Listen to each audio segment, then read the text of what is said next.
What inspired you to make your film? Where did the story idea come from? The story for Birthright is admittedly, well, it's pretty dour, obviously. I'm very thankful to have grown up in a very stable environment with a family that loved me and did their absolute best to make sure that I grew up the right way and to be there for me as a support system. But I mean, as I've gotten older, the unfortunate reality is that I've met a lot of people that didn't have that. And the disturbing, I guess, kind of commonality amongst those people is that, not everyone, but something I notice is that a lot of these people find a way to convince themselves that they are the problem when they are, in fact, the victim. And the ultimate point of Birthright was to not really glorify that, but to try to help people understand what it's like to be in that mindset, where you're not necessarily like, you don't think the world is against you or anything, but you're just in this constant state of self-loathing due to your own circumstance. And I don't know, hopefully someone got something out of that. For all of you, one more time, I noticed that your production quality was really on point, especially the sound. And, a lot of times when we get, films that are submitted, they're independent and, people just kind of struggling on a shoestring budget, that's where the quality sort of kind of goes away in a lot of the ones that we screen. And so I was just curious, from all of you, what did you guys do specifically to beef up that sound quality? Because I don't know about you guys, I thought it was really impressive. Thank you. The big thing for me was, this was a very different kind of production than I normally do. A lot of the stuff I do is very kind of documentary style, very off the cuff.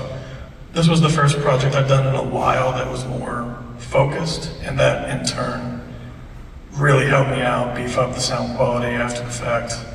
So what I did personally was, I did my best to make sure that no matter what, the dialogue was clean. We focus on the dialogue, and after that, pretty much every sound outside of the dialogue that you heard in the film was taken from a royalty-free asset website called Pixabay. They just have a bunch of different ambient tracks for forests, office buildings, and stuff of that nature. And I just did my best to find the most high quality and relevant options available, and thank God I did, because Jesus Christ. I've seen, well, not even seen, I've made some projects where the sound was easily the worst aspect of it, so I'm very happy that I took the time to focus on that. If you had to do one thing different now that you're at the end of the film that you could have told yourself at the beginning, what lesson would be there for you? I wouldn't have done everything. Because originally, I didn't want to play Nick, and I did not want to shoot the film myself. I wanted to have a DP, and I wanted to have a different lead. I could handle most of the post-production stuff myself. And that's not really a big deal to me, because I love the process so much. But the closer we got to shooting, the more things just fell apart, and I finally just said, fuck it. So,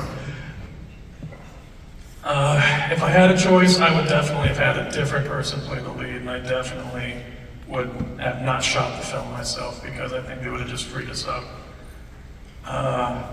If I could have afforded it, I would have liked to get a composer, because again, I use a software called Magic's Music Maker, and you're not really composing, you're just taking different loops and mixing and matching them until you find something that sounds decent. So yeah, to make a long story short, I would have chilled out. I like that. So one of my favorite questions to ask filmmakers is, did you find film, or did film find you? That's an excellent question. I would say, I think film kind of found me. I've always loved movies. I've always loved TV and just watching stuff and getting lost in the world with the different characters. but I don't think I really found a passion for film until probably about 10 years ago.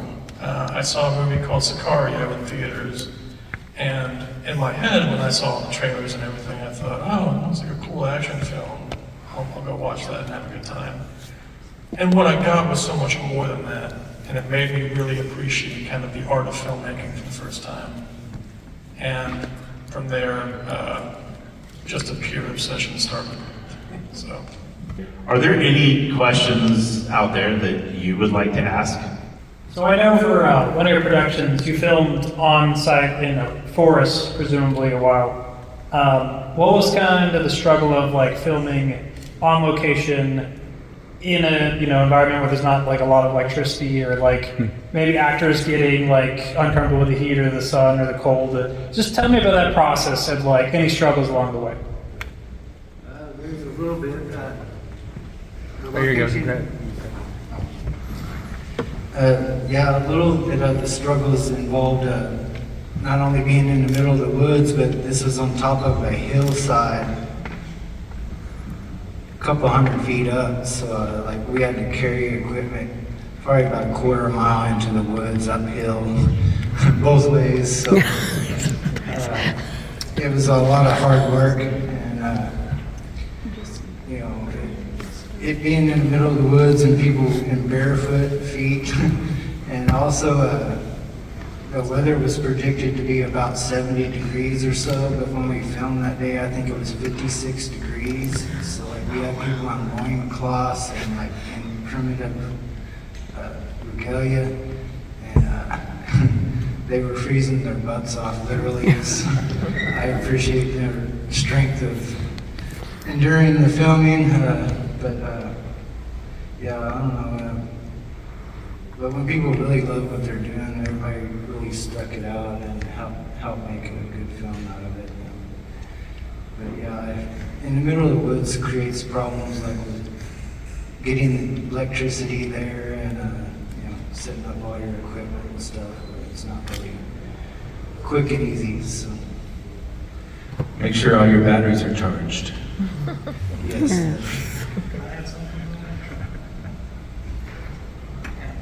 kind of on the opposite end of the spectrum. The cabin that we were filming at was up in the Ozark Mountains back in last July. I don't know if how many of you could see it on the screen, but I was just getting, well, not just me, everyone there was constantly being swarmed by gnats. We were hot, sweaty, and miserable. It was awful. I'm pretty sure everyone hated me by the end of that day. Well, we figured it out, so you just kind of have to stick it out until it works.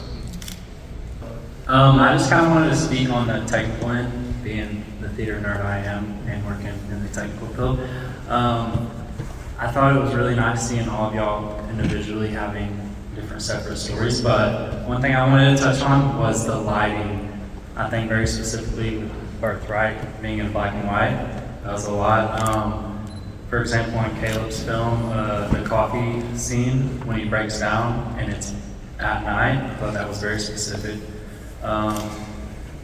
Just like when the guy speaks in Japanese with the TVs in the background. I don't know, I was just kind of wanting to touch on all y'all's creative process on the lighting end of the films. Yeah, I guess I'll answer first because I have the mic. I'm not a lighting guy. I don't really like it and I'm not great with it, but I had a guy who was really familiar with it and was able to pull off a lot of stuff. I know for the nighttime scene that you were talking about with the broken glass, he kind of had to use the light that was outside, like the street lamps and stuff, like through the windows. It's kind of like a backlight, but used a lot of fill lights from the external light sources we brought. But besides that, like I'm very unintelligent when it comes to lighting, so yeah. I'm happy you mentioned the black and white part, because that was a very key part of my lighting process. That is to say, I didn't have a lighting process. I don't have any lights. I don't know anyone that's good with lighting. So a big plus of shooting in black and white is that you don't have to worry about things like color accuracy or color temperature. You just need to worry about exposure, directionality, and contrast. And thankfully, That opening scene was just shot in my room. I just drew the curtains. As I was saying, we shot up in the Ozark Mountains. That place is just naturally very gorgeous. And there was a small bit that we shot on the campus at UFAS, just here in Fort Smith. And honestly, if there are any other, what I like to call resource filmmakers in here, where you don't have a lot to work with, you just need to use what you got. If you're trying to make your first film or first project, I highly recommend shooting in black and white because it can save you so much headache, both on the day and in the editing room. Yeah. Shoot black and white.